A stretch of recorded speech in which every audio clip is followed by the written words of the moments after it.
Hey y'all, it's Reality with Mimi. So I know it's been a while, but I'm back. It's been like a couple weeks, a week or two.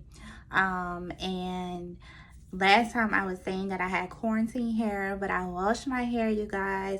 I twisted it and I kept the twist in forever in a day. But this is the result. I just took them out. That's the longest I kept twisting because I didn't have nowhere to go. So I just recently took them out, so this is the result. Anyway, Real Housewives didn't come on. Well, it came on, you guys, but it was a Secrets Revealed episode, so it wasn't that much going on. It was a few new things, but I'm sure we'll see it on the reunion. It's supposed to come on next Sunday.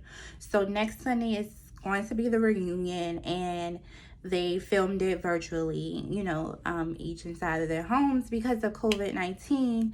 So it's not gonna be the same because I love seeing them all together and the fashions and stuff like that. I like seeing all that. But I mean, I guess we'll get the tea, but it's just not the same experience. You guys, the fans who love the show, tell me how you feel about that.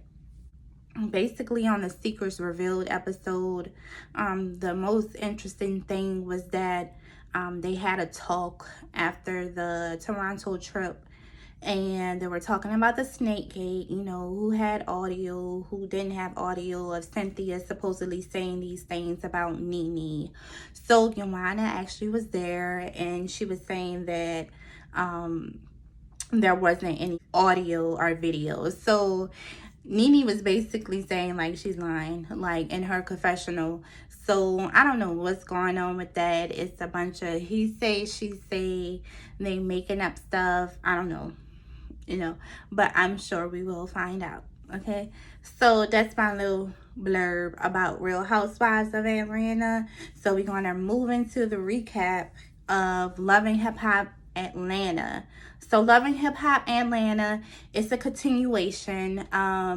Shooter shows up at some event or some outing with Kiyomi, and Scrap's sister Cheyenne is there. Now, if you've been watching, Cheyenne disclosed that she had this relationship with Shooter, and they had this relationship for 2 years and all that. So Scrap shows up with Kiyomi, and it's just this big hoopla. Kiyomi and Scrap's sister Cheyenne, they have this little scuffle that security breaks up. Of course, they're going back and forth. Kiyomi was like, yeah, because I sat on his face this morning, and Cheyenne was like, yeah, because blah blah blah.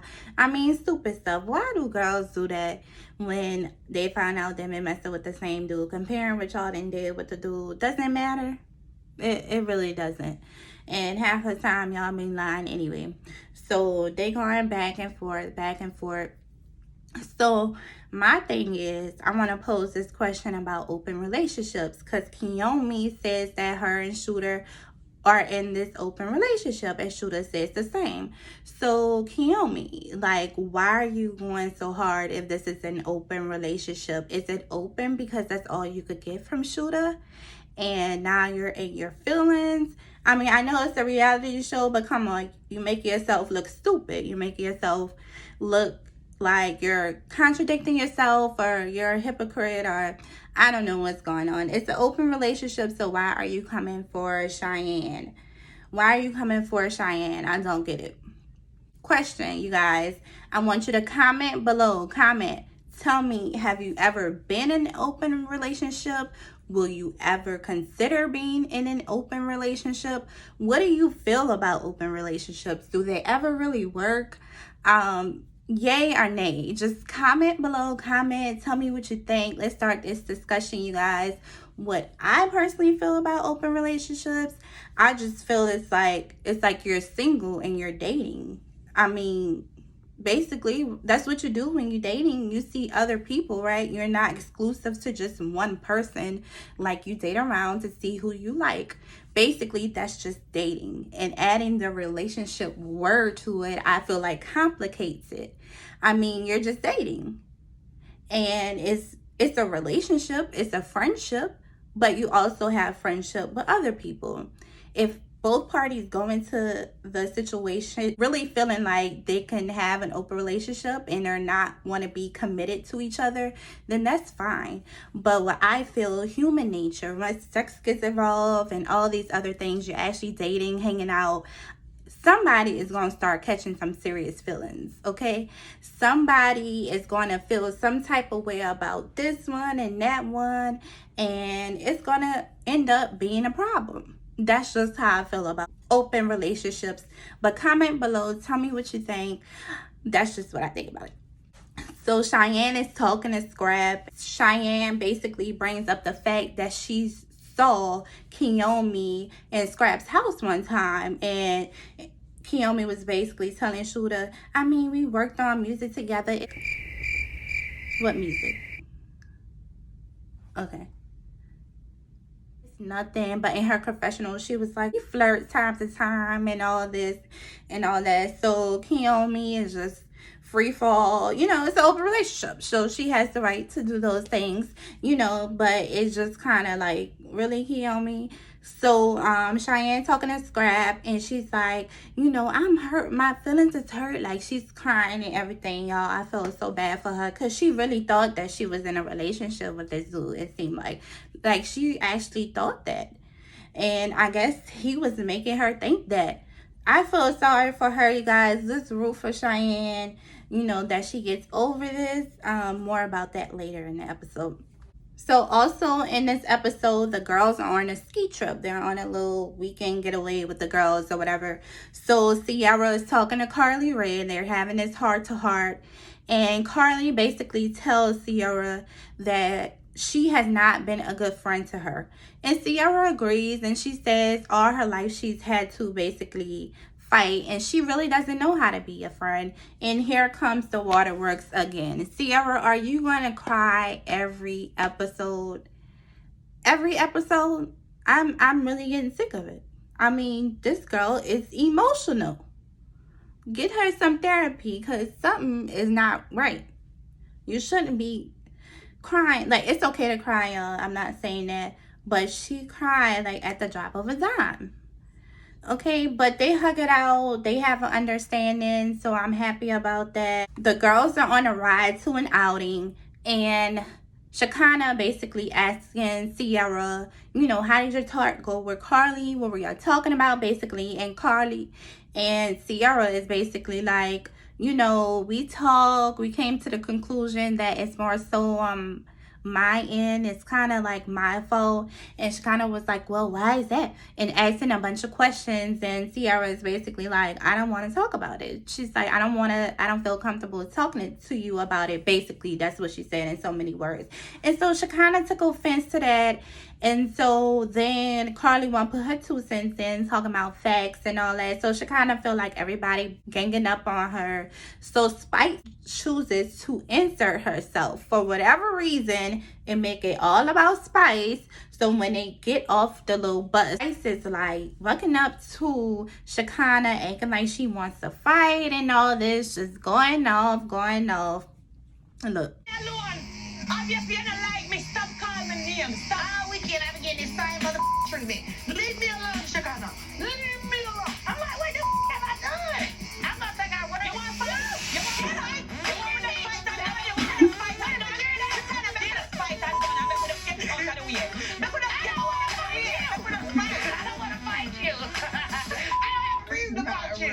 I knew I would be fighting. I had so many plastic surgeons to fight. Is around 35. You want me to hit the ground? I don't do that, girl. No, I can't do that. The sheer petty.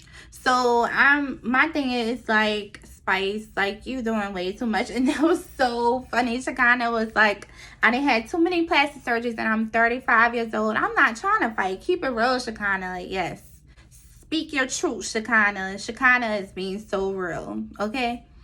So later, Kiyomi and Erica Mena have this sit down. Of course, they have these similarities.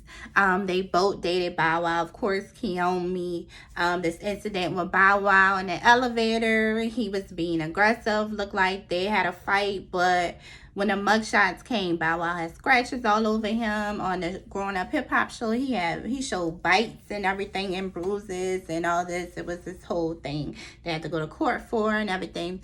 So SHEKINAH also, remember y'all, she dated Bow Wow for a little second or two. They was engaged for another second and then just turned out to be a big blow up.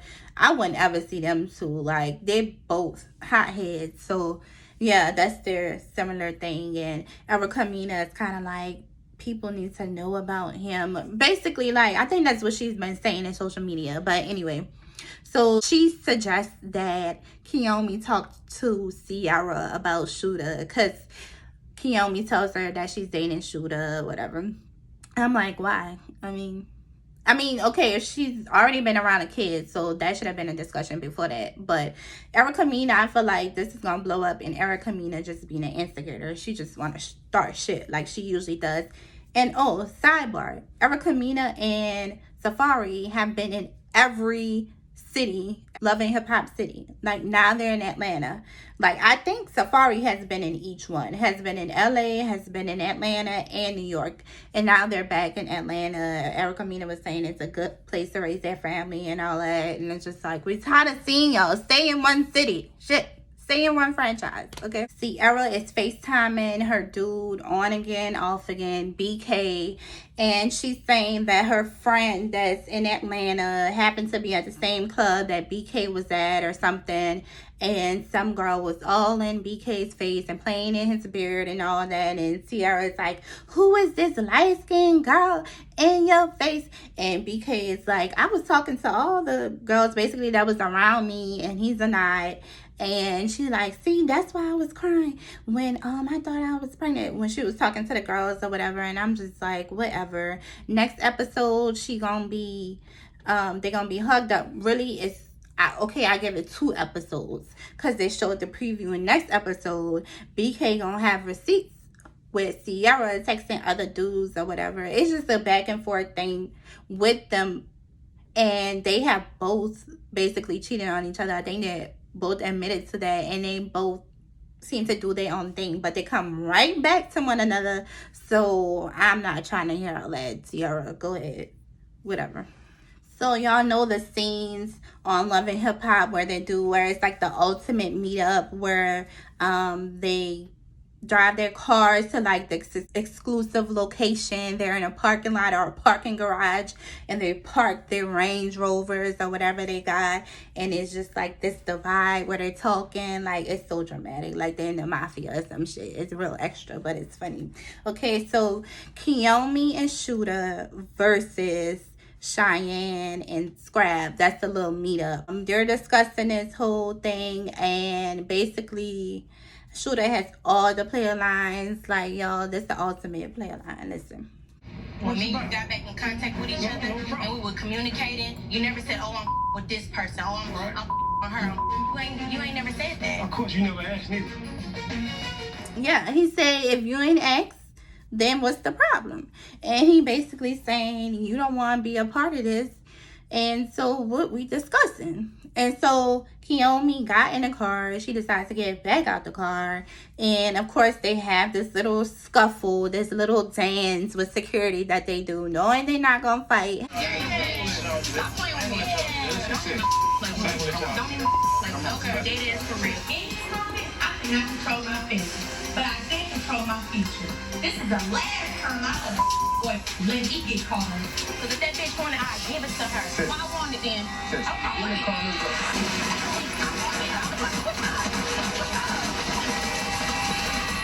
Have y'all ever really seen a real fight on Love and Hip Hop? No, there never will be one.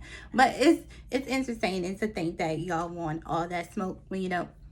Okay, Black Ink Crew. So it's the season finale, you guys. So they're in Hawaii for Walt and Justice's wedding. Of course, everyone shows up. They're having a good time. It's their bachelor and bachelorette party. Oh shit happens to show up, and him and Caesar still not talking. They're trying to get him and Caesar to talk at this party, and then Kitty shows up, and so Caesar is so upset that he leaves.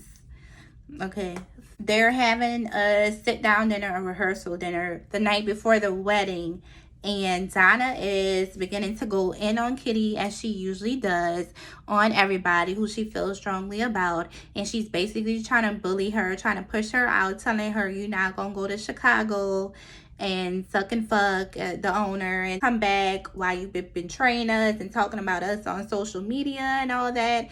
And Tati is saying how she was such a good friend to Kitty, how she drove her around, let her stay in her house and all that.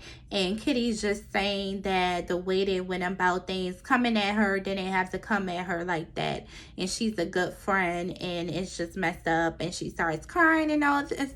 But you guys, I watched every episode. I really don't get what's going on with this besides her going to Chicago and messing around with Ryan. Like, I really don't. Apparently there's some back and forth on social media. I don't know how that started, because they got upset because she was in Chicago. I mean, it's a storyline. She getting double the money. You know, she getting the Chicago money and she getting the New York Black Ink money. I mean, leave it alone.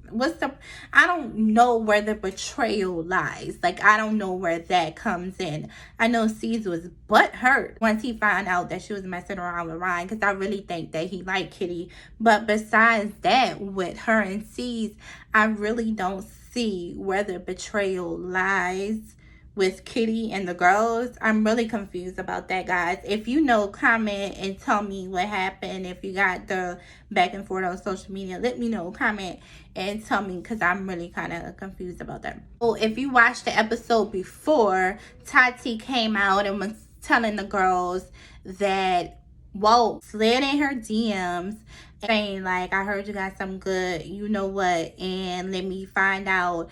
And Tati supposedly said, no, you're engaged and all this. And she was like, I'm not going to talk to him, but Jess needs to know. Jess needs to know. And my thing is, she's going to know the moment the show airs, okay? Why you have to say it when she's in Hawaii getting ready for her wedding? She was just being an instigator. So in this episode, it's like she's contemplating, and Jess is talking to her and Bae about how she feels about Walt, how she know he's the one.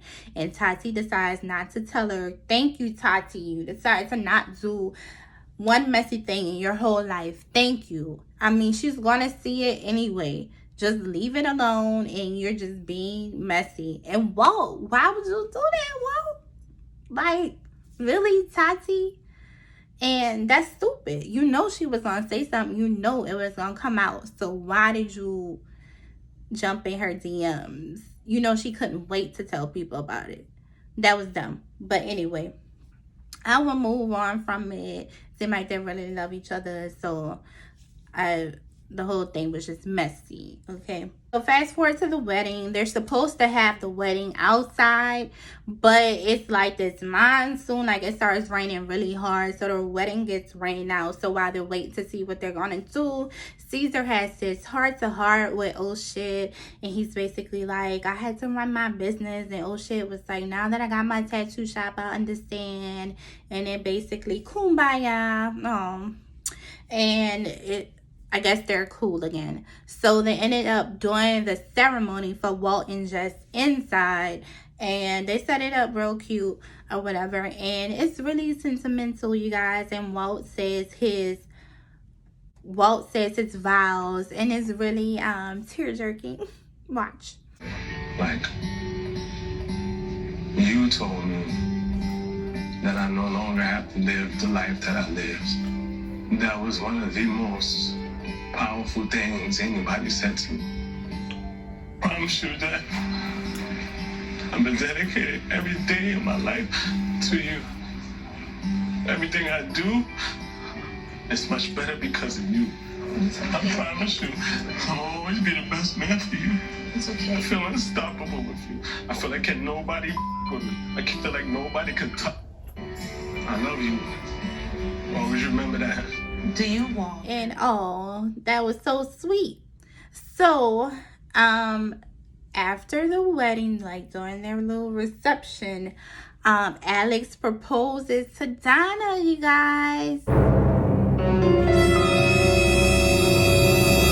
see how long this lasts. Okay, yeah, it's not gonna work, but it's cute. They love each other, and you know, that's very cute. Donna seemed really excited. She was crying. So I'm happy for you guys. It's just not gonna work knowing Donna, but I'm happy for y'all. So Tati has the ultimate look of defeat on her face. It's like Teddy didn't play the fuck out of me. Then my little fling with a girl didn't work out because she about to get married. And it's like, I feel like knowing Tati, she gonna do something to try to sabotage it. But I feel like next season Tati gonna have somebody else, whether it be a man or a woman, on her arm. So that's Tati. That was the end of it. It ended on a good note. Thank you for watching. Watch, like, subscribe to my channel. Follow me at reality_with_me on Instagram. Again, that's reality, REALITEA_with_me, MIMI on IG. Subscribe to my channel, you guys. Keep watching. Give me feedback. I'm still open to feedback. If you want me to do any other type of videos or something or whatever, just let me know. You know, I'm open. Okay, so you guys stay safe. Stay home. I know it's hard. It's very hard for me because I'm in New Orleans and all we do is be out, and it's really boring for me. But it's to keep us safe, and hopefully it'll be over soon. All right, you guys. So see you later. Bye bye.